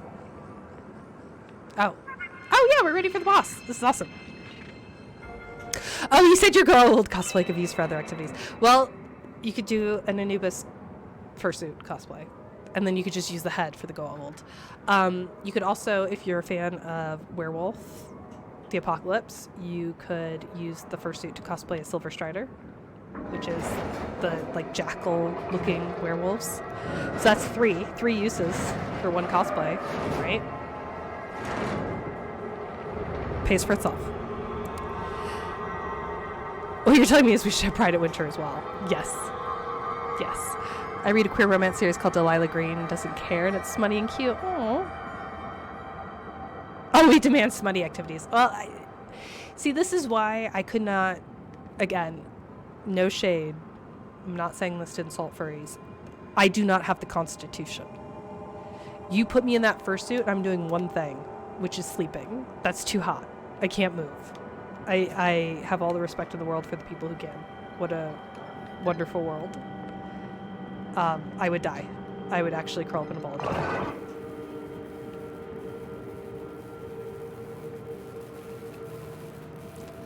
Interesting. I am confused.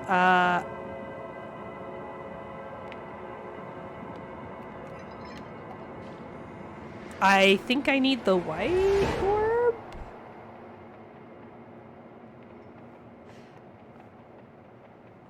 Which thankfully is right here. Okay, let's see if that does anything for me. Maybe I need to bring out all the orbs? Maybe they want the orbs like separated? I have no idea where the green orb is, so if that's the case, good luck.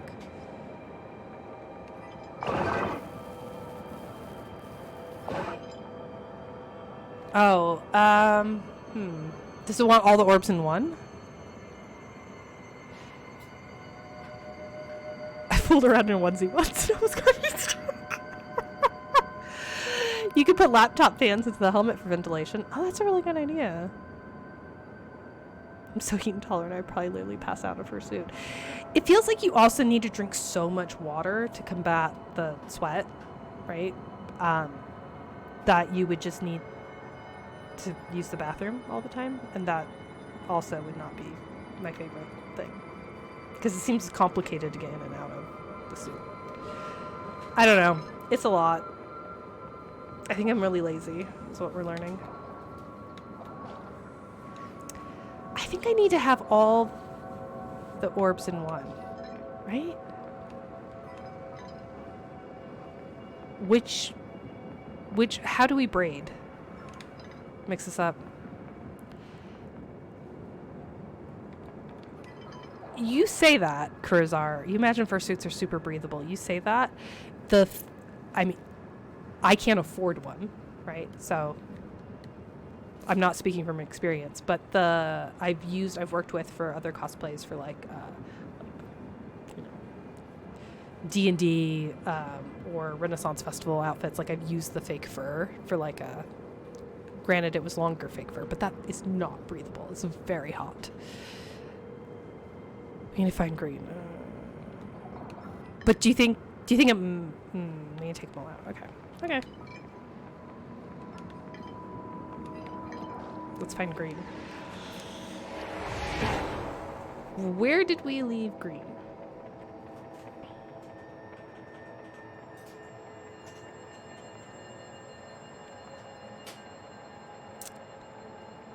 I mean, that's green, but I don't think we left green there.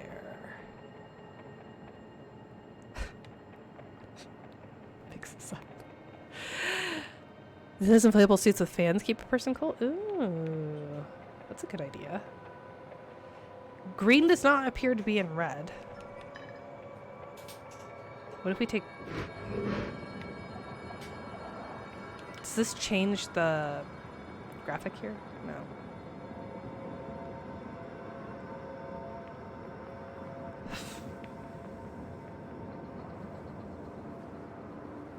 I think they all need to be in one. And then you put that one on there.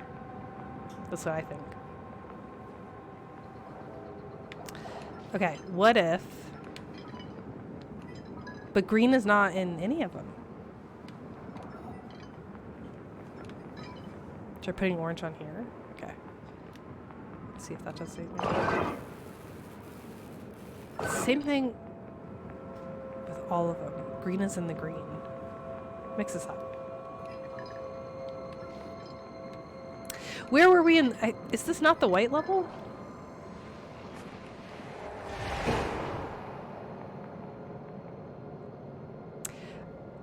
I don't remember this level at all. But I don't think the green's here. Purple leads to green. Okay. I'm glad someone's paying attention. Right, because that... Oop. Because... I think I have to take red in with me? Because there's that gate, right? Oh my goodness.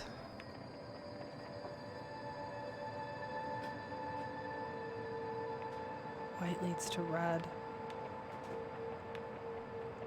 Okay, I think I have to go back.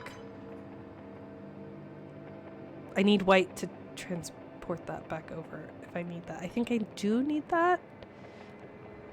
to walk there. Oh my gosh. Why did I lose green? Why did I do this? This is the worst thing. Wait. What happens if I do that? That happens, right? Okay. Let's take white. So you have to put green into red, I guess? I just need red to be able to traverse, because red gives me that power where I'm able to walk on the bridge.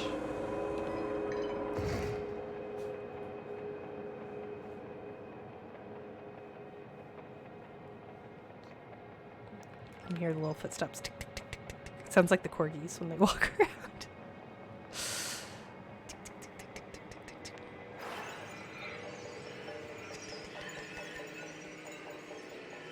So I don't know if you know that. Oh, there's green.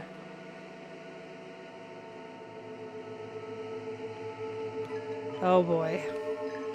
And this won't let me.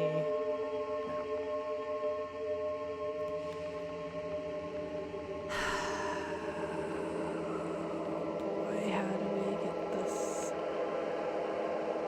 How do we? Why though? Why is this happening? I'm a good person. Why is this happening? An anonymous user gifted 5 subscriptions to the community. Oh my goodness. Thank you so much for the gifts. That's so nice. I'm going to take that as a compliment to the fursuit discussion and not my game skills. That's very sweet and very kind. I appreciate you so much. I am humbled. That helps me pay for these video games. Now, we bring orange over. Right, because we're going to put... Yes. I actually do understand and believe you this time. I'm not just doing it because I trust you. But we have, this is so weird because we have green and orange and green, and now we're gonna have a green and orange in orange, or that just undid the braid, so now we just have green and orange.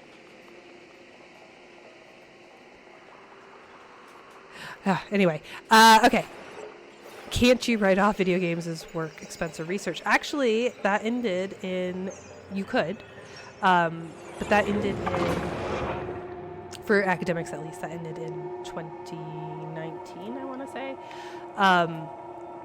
Now, I could set up myself as an LLC, and I have been thinking about it because I actually do consultancy work and some other stuff, you know. Everyone has a side hustle because it's 2024 and something late stage capitalism. So I probably should set up an LLC so I could use it as a tax write-off, but honestly, I, until very recently, earned so little. If you earn under $200 a year, you don't have to worry about it. So to give you an idea, like that's how little I was earning, which is fine. This is not... Never intended to be a money-making venture for me, but it is nice if I can... Wait a minute. I just leave these in there, right? It's nice if it's not a cost, if that makes sense.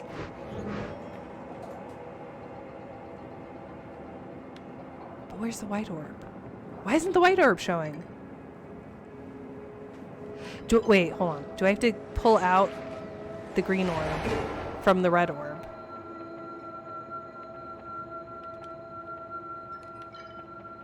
Right. I think you're right, mix this up. I think I have to...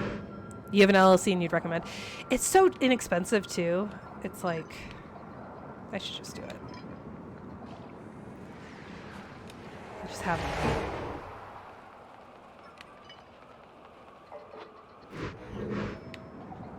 Oh my goodness. Okay. We're undoing the braid, and then we're redoing a braid. I think I'm just gonna have them all in purple because they're space, right? I think that works. I think that's what I'm supposed to do. Let's see if green is what we feed first. Well, that ship sailed.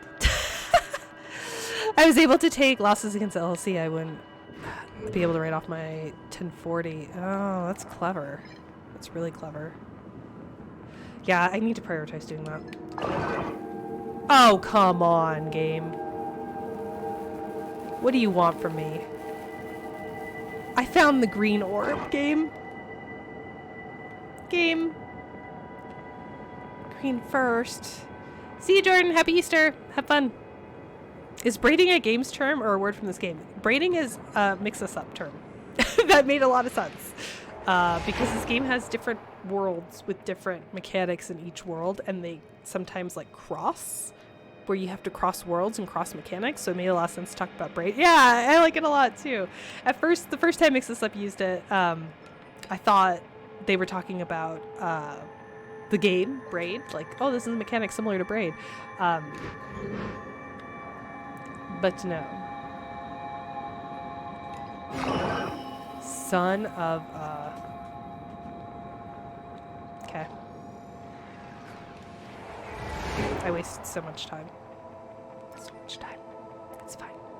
It's fine. You know what? It's fine. Was orange next? I don't think.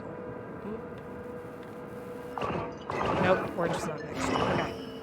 So do I have to remember the order? Okay, it's green, purple, white, orange. Orange is last. Green, purple, white. Okay. Green, purple, white. I can't talk or do anything else or I'm going to forget the order. Green, purple, white, orange. Green, purple, white, orange. Green, purple, white, orange.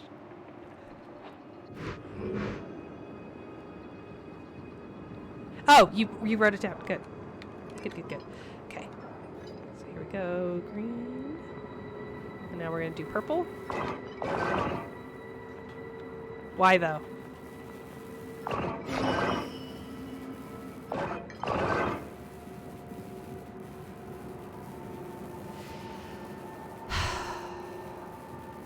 Do I have to put all the worlds in the green world? Tuck orange into white and then white. Oh, right.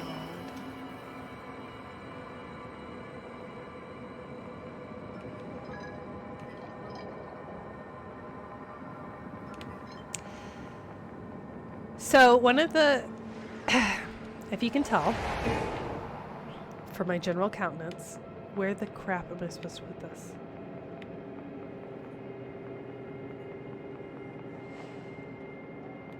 One of the things that frustrates me about games is this. If I have successfully completed the game and you are literally gatekeeping me. That's right, I forgot there was a bridge here. By having me do some piddly things that I've already done. Literally, I've already completed this puzzle. And you're having me do it again. I get frustrated. I think green needs to have powers.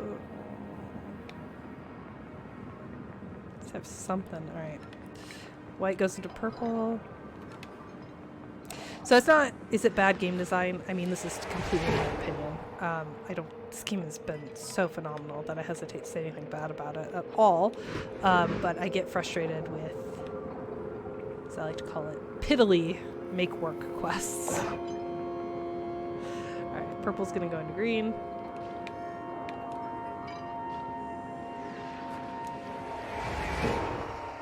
And then maybe I'll fight the boss, and we know how that's gonna go. There's the music. One thing that I consistently really enjoy is that this game gives you a little jaunty Final Fantasy prelude where you've done something right. So you get very clear audio indication that you've been successful. Yeah, Zelly. I have the big picture but get hung up on the details issue. Finicky details often feel repetitive and annoying. Big picture solving feels better. Bad snack. Do you happen to know a Dr. Jessica Tompkins? She's a UX researcher in the video games industry. You don't say. Jess is one of my favorite people. Absolutely, I know Jess. I'm really excited that you brought her up. Sorry, I wasn't trying to be sarcastic or weird. I was just really excited. You're talking about my friend. She is great. I love her so much. Finicky details risk undermining the feel good of big picture problem solving. Absolutely. Like, do I feel rewarded by this in any capacity? Absolutely not. I feel still frustrated and angry. And we're going into a boss fight, so this bodes well. Yeah, we play D&D with Jess. Jess is phenomenal. I feel rewarded. You're so funny. Met her at South by Southwest last year. Had her on the podcast. Talk about her work. That's awesome. Her work is awesome. I use it in my reading list for Game Society of the South and Games Engender, actually. Yeah, we just co-authored a paper, actually, which I'm really excited. I'll post in the Discord when it's published. It's been accepted. We just did the copy edit revisions, so it should be out in a couple weeks with Games and Culture, which is exciting. She's awesome. I have no idea how she works in the industry and still keeps up academic publication. It's immense. Cool. This seems like there's going to be platforming. I twitch.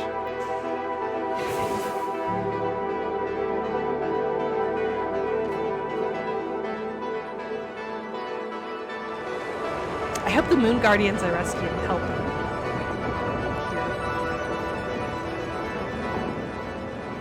I have no idea what's going on. Oh, we get to see my little cicada up close. Oh. Oh. Oh? I think we're the baddie. Rest your eyes, Moonbasket. Thank you so much for stopping by. Yeah, please return. We'd love to have you again. We had a really fun conversation. Rest your eyes. And thank you for watching. I think we're the bad guy now. I think we just became the boss.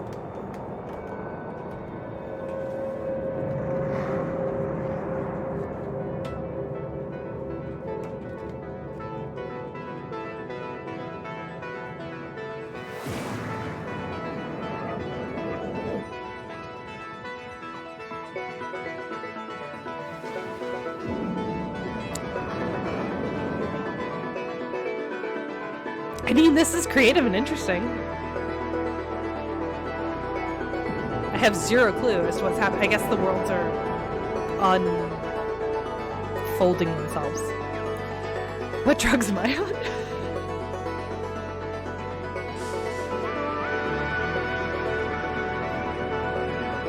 All of them? I mean, at least ibuprofen, right? Ibuprofen, I should say. I always pronounce that wrong. So were we in the sun?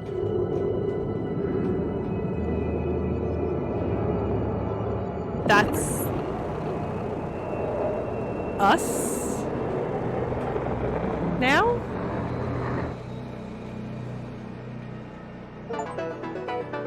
Cthulhu Fatagan. Yeah. Alright. Sure. Alright, that was the boss fight. The boss fight was we are the boss now.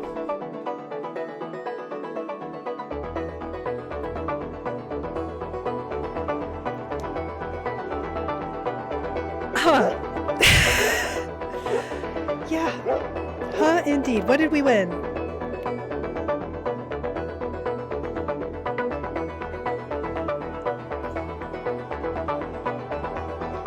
Honestly, a loss of sanity points, I think?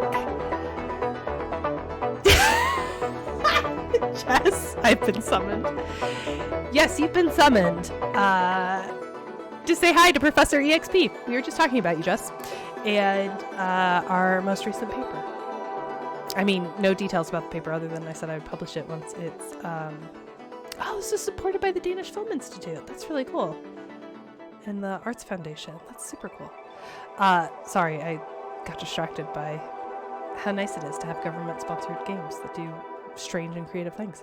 We were just talking about the fact that we got a paper accepted to Games and Culture. Professor EXP was like, hey, do you know Jess? And I was like, do I? Oh my gosh, this is one of my favorite people. And I mentioned that we just co-authored. So that was Cocoon. We did it.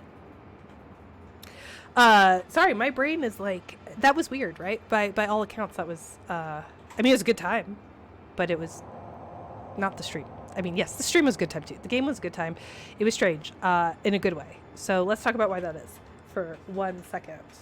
I haven't done this in a while. I'll do a lecture to talk about my final thoughts, my good snacks, my bad snacks about Cocoon, and then we will do the good boy point redemption, because Zelly redeemed a good boy point reward, and so the dogs can get another little treat. Okay, so Cocoon. Cocoon had a really interesting, I'm going to do the annoying thing and talk about visuals first because it's low-hanging fruit, but Cocoon had a really interesting visual style, and normally I don't talk about graphics as they apply to game design because they're two separate things, right? Like, we could make a game, a very lovely, fun-to-play game with no art, a la Cards Against Humanity.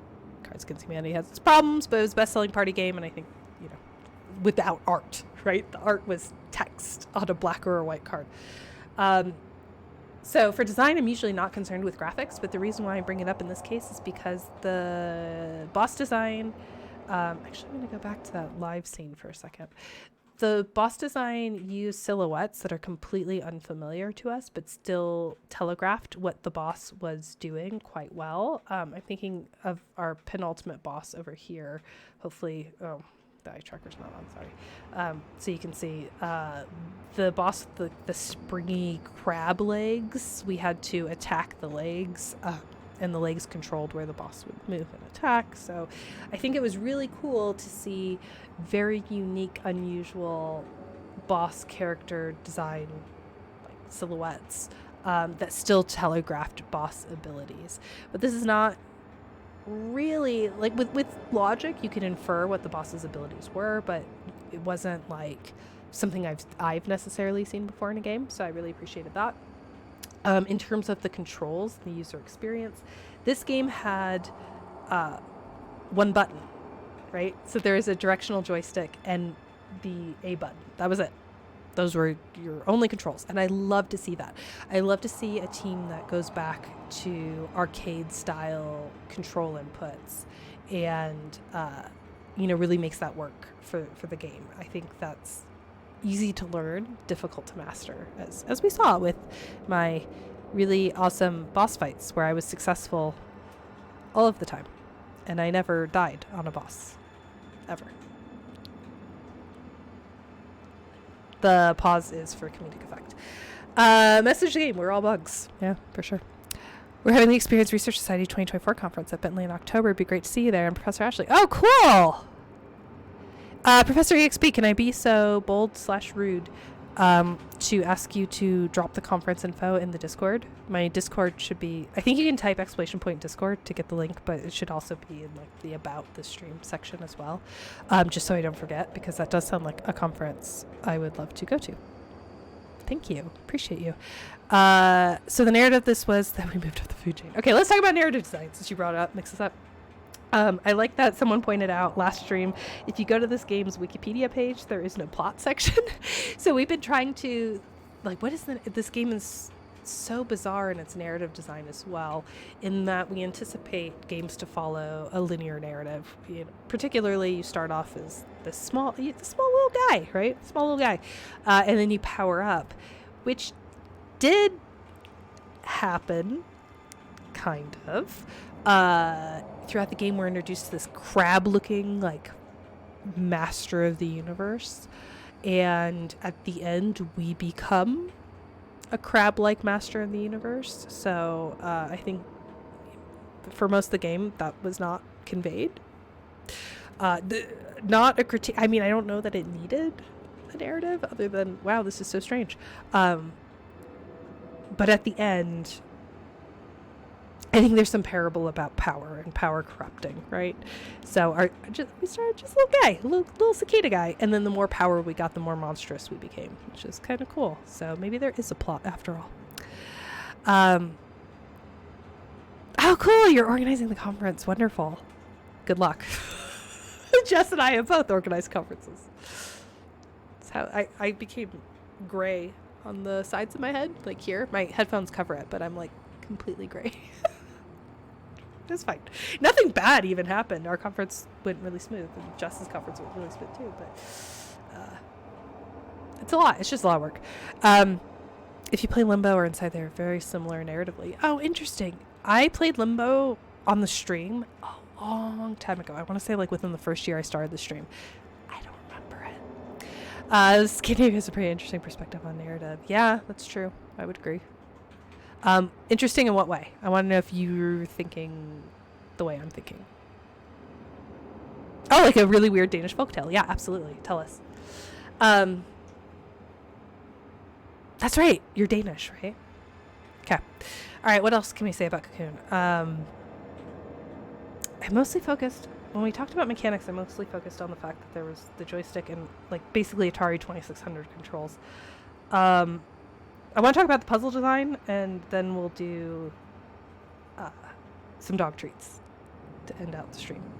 So the puzzle design, the braiding, thank you, mix this up. If I ever write a paper, I probably won't. I don't typically write papers about like gameplay analysis, but I use these games in gameplay analysis as examples in my classes, in my game design classes. So I will be sure to cite you, mix this up, if I ever talk about this in class or if I ever write a paper on this. But the way in which the puzzle worlds, the challenges, we had distinct worlds with distinct mechanics, right? So we had the red world, wherein the red orb allowed us to make invisible bridges. We had the green world, where it allowed us to manipulate mist and like density of objects. We had the purple world, which was a digestive track. The only thing I remember about the purple world is it looked like a digestive system. I don't remember what special power we got from the purple world.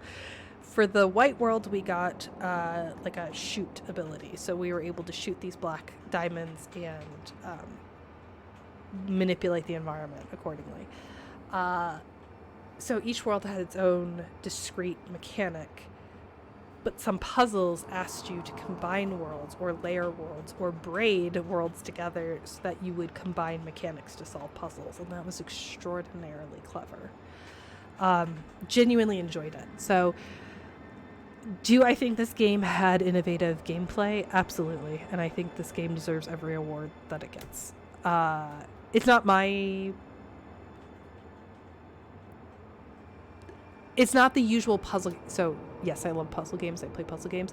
This had a lot more environmental puzzles, if that makes sense, than I'm used to. So I'm used to puzzles in like a cryptography kind of sense. And this game only had the I don't think it's even called a cryptography puzzle. We had the puzzle where we had to locate symbols and ping them in the correct order, and then it would unlock the drone. That is more the puzzle type that I'm accustomed to. This used the environment a lot more. So that was new for me. And even though it's not necessarily my favorite type of puzzle, it's not to my puzzle tastes, I incredibly, it maybe converted me a little bit because I think it was done extraordinarily well. You should play this game. Or if you didn't play, at least you watched the stream, right? So now you can talk about this game because it was really good. Okay. Mix this up. I'm going to read this folk tale. But first, Zelly, like 25 minutes ago, redeemed good boy points. Hey, KK's Bodacious Beer Biscuits, please sponsor the stream. It's the only sponsorship I'll beg for. I want a dog biscuit sponsorship. If any of you have a hookup for a dog biscuit company, let me know. This is what Jack thinks of Cocoon.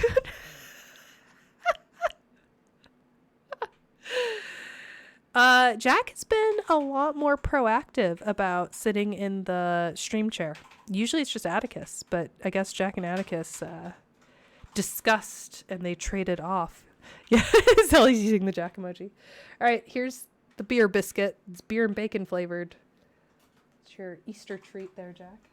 And then Atticus is... Where is Atticus? Did Atticus run out of the room? Oh, Atticus was so asleep he didn't hear me. Atticus was sleeping in the other dog bed and he was just passed out.